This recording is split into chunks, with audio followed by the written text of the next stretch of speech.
A 45-year-old woman presents with fatigue, pallor, and shortness of breath on exertion.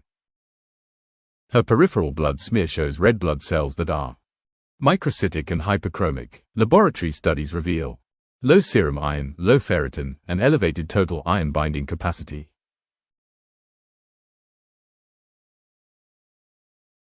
What is the most likely defect in her erythropoiesis process?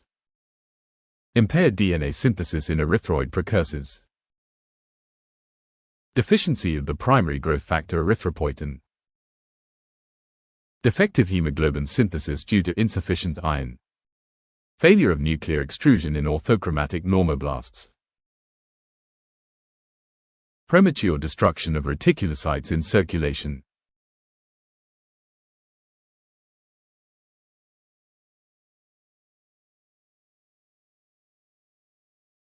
The answer is defective hemoglobin synthesis due to insufficient iron.